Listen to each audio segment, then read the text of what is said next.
Here we go. There we go. So I think it's hard because teachers know what needs to be done and they even know how to do it. But then you actually get into a classroom and you realize there's so many other things. And then I think another thing that people don't understand on the parent side and on the teacher side is that the Individuals with Disability in Education Act is a grant statute. So that comes with stipulations that you have to follow. So the same things that give your kids rights are also what limit the school. So Yeah. it's just, we're so behind in what we know and what we're capable of doing in a public school system. And Brittany, I just watching the educational leaders that I've seen have to go through the IEP evaluations. These are the hardest things. You have to get everybody in the same room. You have to have your psychologists, you have to have your coaches, your teachers. Anytime your kids mainstream out, those teachers need to be there. The principal. There's so many people that have to be at these meetings. That's so overwhelming to a parent, number one. But two, it's all required. They have to give their feedback. They have to give their input, all that kind of stuff.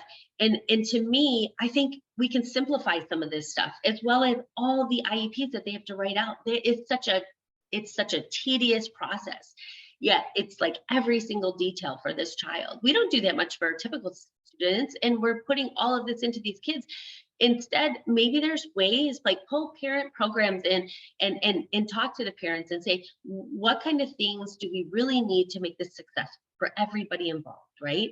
To make sure that people show up, because there's parents that will go in and they will rip those IEPs apart, and they'll be like, no, we're not doing this. And it's like, oh my gosh, I just spent hours writing this thing, and now, they need to change it because they know that at home, that's not going to work. So why would it work at school? But then, there's other parents that are like, well, no, I want my child to go to college, so we have to do this. And then some parents are like, listen, you're the experts, you guys do it. And then they just leave it up to you to do everything. So we have to find that balance, and we have to, and I address this because it's the elephant in the room. Like, nobody's going to talk about, nobody's going to say, these are the things that need to happen. And we are pro, first of all, we are pro education, period, but we're pro, the government education, because your taxes are paying for this. So we have to make that, great. Yeah, that's an interesting point of view, because I really love the IEP process when it's done right. But that's the key word, like when it's done right. And from experience, it is a lot of work. And a lot of times you're doing a lot of work for a lot of kids. So it's not done to the best of its ability. But to speak to what you said about the parents, I love the IEP team, because all of those people have to be there because they interact with your child in a different way and their expertise is different. So what a psychologist knows, a speech therapist doesn't, an educator doesn't, but they all have a different point of view that kind of put that disability profile together. I think what the problem is that the parents aren't consulted until the end of that process. So if we just actually let parents be a credible part of the IEP team, because in my opinion, they're the subject matter expert, right? If we put them in it from the beginning and then created a plan, it would work much better. And then you mentioned at home, this doesn't work at home and that won't transfer over to school. That's a really tricky piece of it, because educators have to address what's happening in school. And sometimes you see one child at school that self-regulates really well and then isn't regulated at home. And the school will say things like, well, they're doing great here, but the parent will say, obviously they're not because of what comes home. And legally, the school just has to address what they see. Yeah. So it's a tricky and flawed system. Well, and I think that one of the things that concern me, I think with my child especially, is, they said at a certain point the funding went away for speech therapy, and so Landon was pulled from that at a young age, and I was like, okay, yeah, I think he's doing great. I didn't know, and found out later, in his life that every time somebody asked him a question, he would look to my husband or myself to help him answer that question. So he wasn't independently speaking. He was Mhm. speaking, but it wasn't independent. Coping skills, not independent. So a lot of these kids, we don't even talk about coping skills. We don't talk about those things. And, that's where the parent really could come in and say, these are the things that work at home that you might want to try when the child's having a behavior, or they're having a day where they're just having a meltdown, or things aren't going right. That's where the parent voice comes in. But sometimes I think the parents feel like, well, I don't have a voice, or I don't want to use my voice. I want these teachers, this is what they're getting paid to do, and we all have different, like, there's so many different perspectives out there. It's really hard to have a common,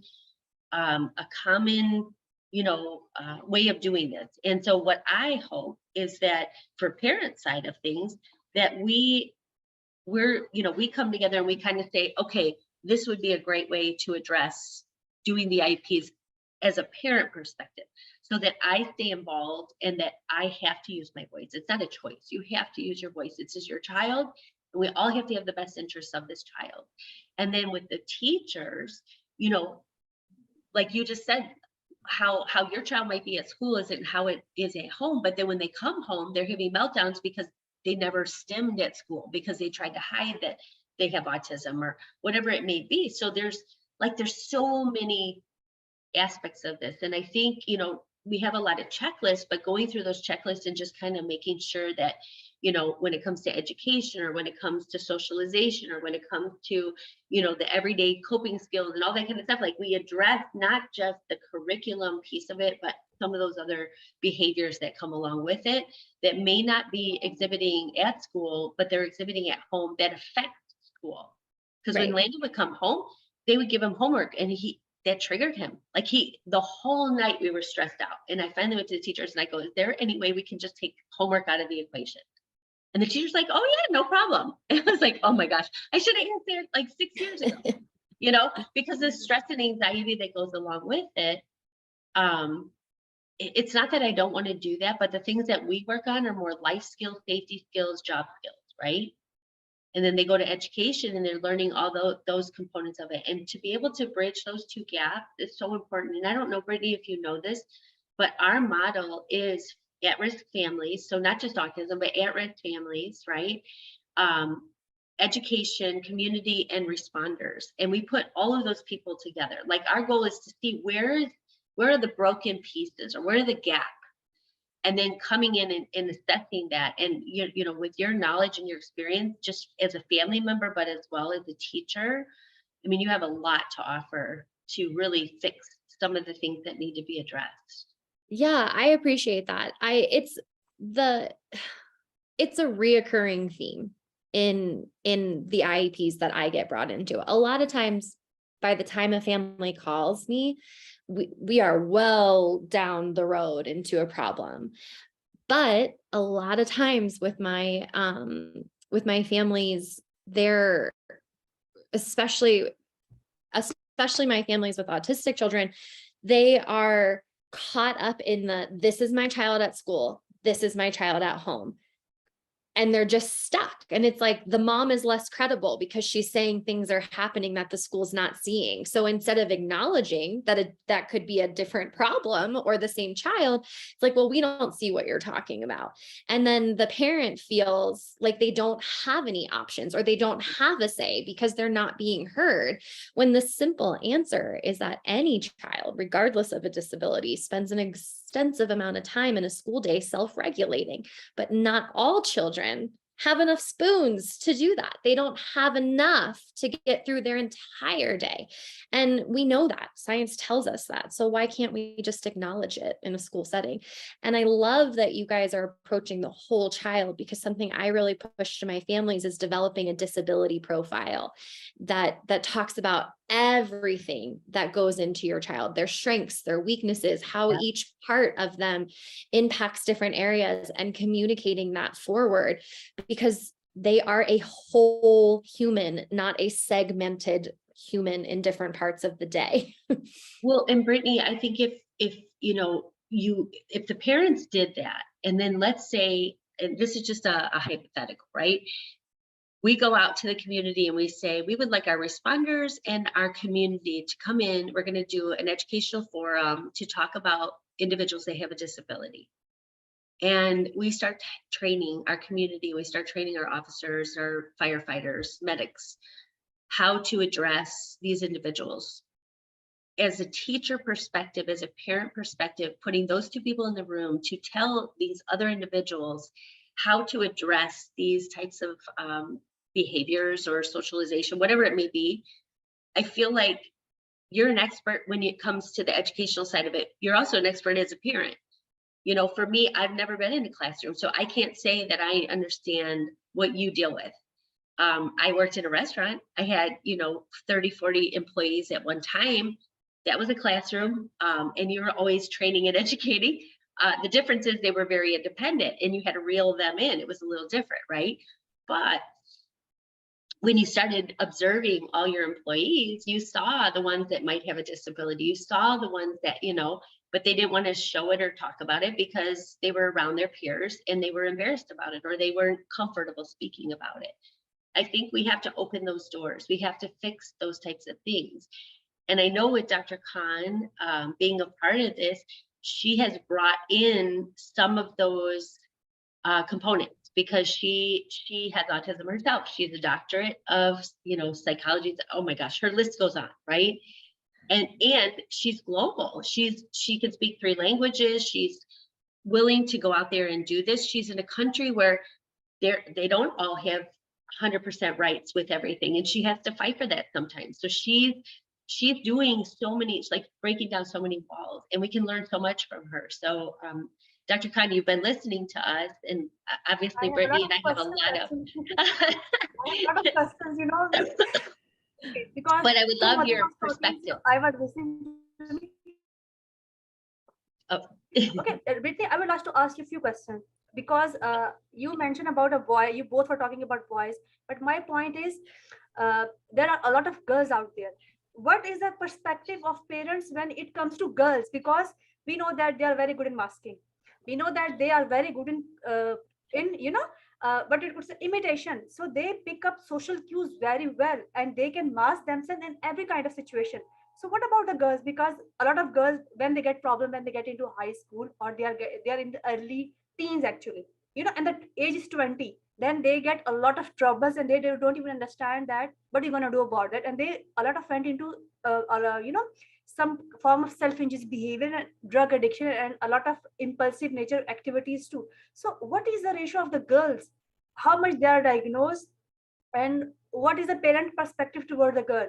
Like, we know that a lot of girls are not having that kind of issue, that they are not non-verbal. Yes, they are verbal, and all the time if you look at toward their communication, that is what they are doing, what it is called, it's not coming in the mind my exact term, but they're imitating what other people are doing, something like that, and it is a scripting actually, and Scripting.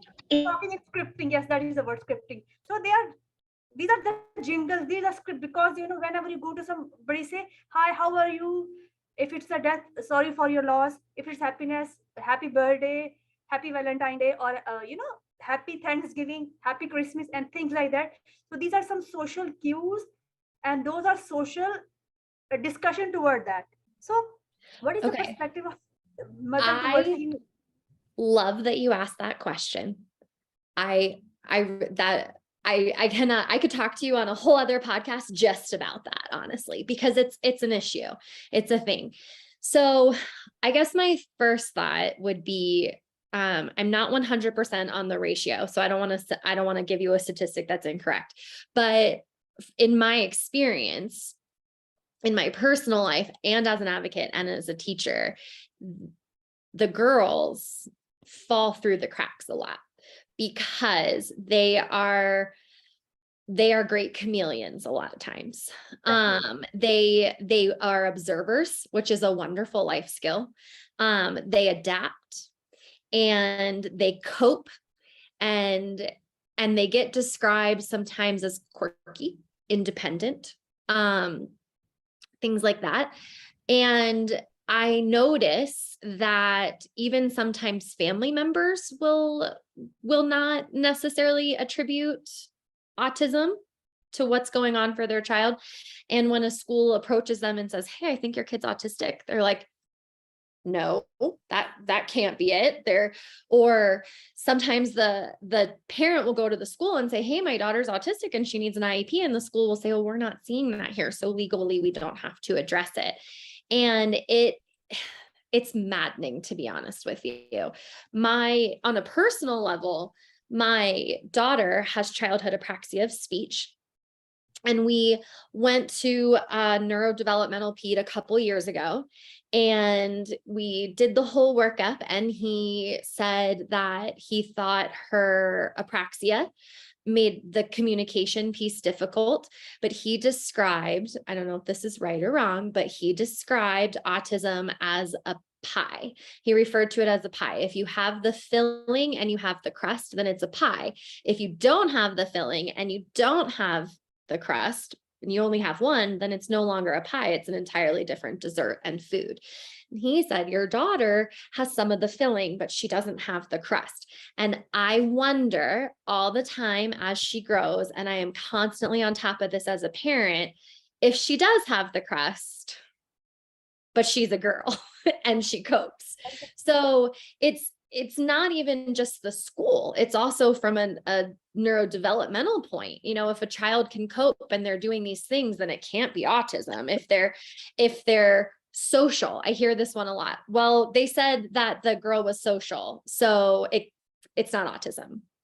Things like that. Yeah. It's a problem, and not just in school. I think let that me tell you something. I just read it at some place, and they said, and it hurt. It did not hurt me, but it hit me so hard that the criteria that we have for autism in our books, either it's ICD, either it's DSM, it's for the boys. So it is gender biased criteria, and I think that is something we need to address, because either if we talk about ADHD is different.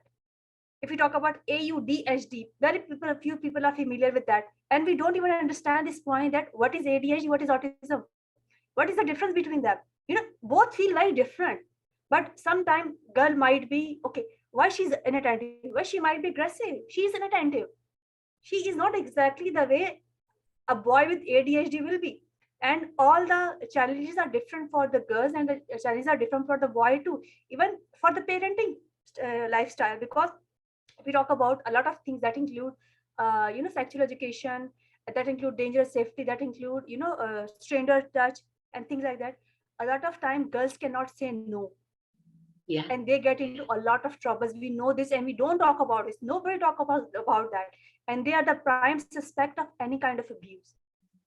Like they don't understand that the person that who is coming toward us, he is toxic or not, and that could cost them life too, and that could cause them getting into drugs and other kind of illicit things too. So I think we need to talk about that things as much as we can. And people are not talking about, let me tell you something. I think you urged to speak, but I will say something. Like, we are doing this discussion, you're talking about IEP, cricket also talking about IEP. You just put something and people would say that this puzzle piece is very aggressive, we don't like that. And I said to them, do you understand that it's not about puzzle piece? For me, if somebody would ask me what is the thing that represent autism, I would say there is a blue heart. You don't need to go into symbols. Okay, some kind of specific therapy, it is abusive for somebody, but you are talking about these things. You're talking about that organization is doing this and that organization is doing. Somebody is talking about the real problems. What are the real problems? What are the problems for the girls? What are the problems for the parents? And how a mother need to, is she going to give medication to her daughter for the monthly cycle? What she's going to do about that? So nobody is talking about that. And you would see a lot of activists, so-called activists, they're not even talking about those problems. They are just hate speech, and there's too much hate speech going on, I would say that. And the speech is, you will find that hate speech from the person who is autistic himself too, or herself too. You're not going to get dragged from somebody from the non-autistic or neurotypical world. That is a point, actually. So something is, need to think about that. Well, no, I think it's good. And Brittany, I don't know with your studies, because you've gone through this, especially at the master's level, is there is there information given to you during your education cycle through the master's program where they're talking and discussing about the difference between the female and the male when it comes to writing IEPs or just identifying, the person and the way the brain works and all of those kind of things, because we are all different. I mean, there is a difference, but between female and male, they say that female are less diagnosed than male, like it's 60, they say 60 to 40 or 70 to 30, but the reality is it may be equal. It's just that we don't see it or identify it in females as quickly as we do males, because as you said, they mask or they don't have those behaviors. And many families will stop at ADHD. They get the diagnosis of ADHD, they don't keep going. And what you're doing, you said, I'm watching and I'm observing my child. And I highly recommend that, because I have a lot of families that apraxia was the first diagnosis, but it led into the exhibit of, autism.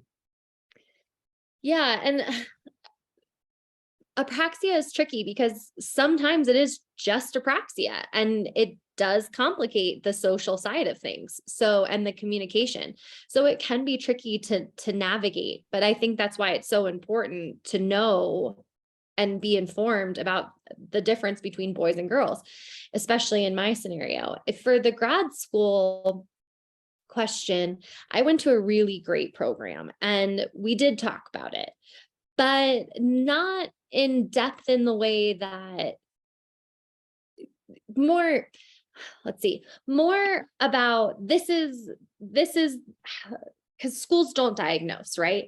So this is the standard of eligibility criteria for autism. And that comes from IDEA, which is the Individuals with Disability Act that I mentioned earlier. So in the US, that comes, those eligibility requirements come with stipulations and they also come with criteria. So that is what we learned. And then we talked about the difference of boys and girls and some clues, I guess, for lack of better words, that you can kind of pay attention to, but not necessarily on what to do next or how to do it. Because I don't think that came from a place of malice, just it's a lag in what we know and what we can do, especially because you can have a medical diagnosis, but that doesn't mean you get an educational diagnosis. So they're different things, right? And that's a problem as well, because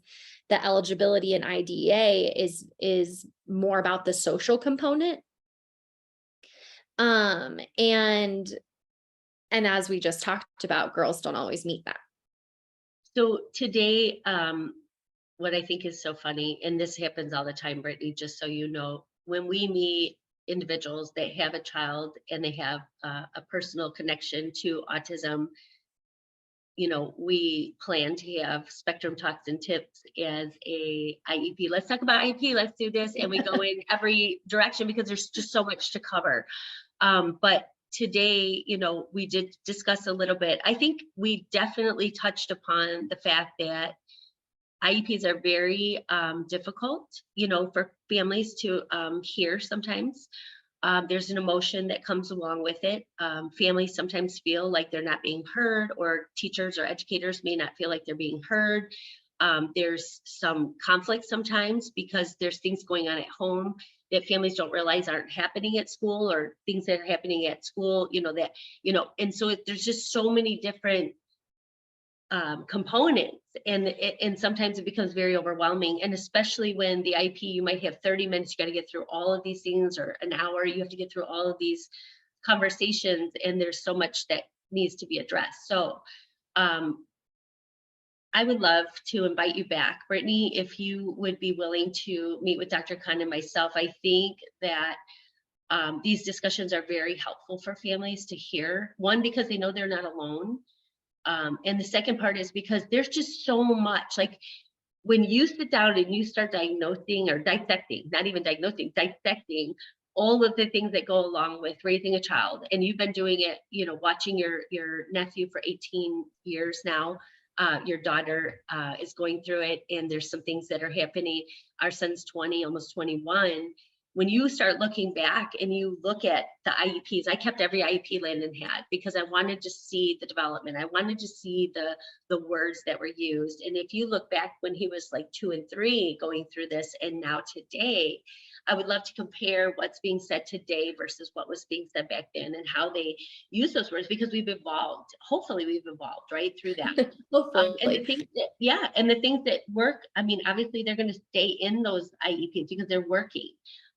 So to be able to use that information, we do need research, Dr. Khan. We need research on the difference between male and female. We probably need to find a psychologist out there that is focused specifically on female so that we can understand the differences and really address that.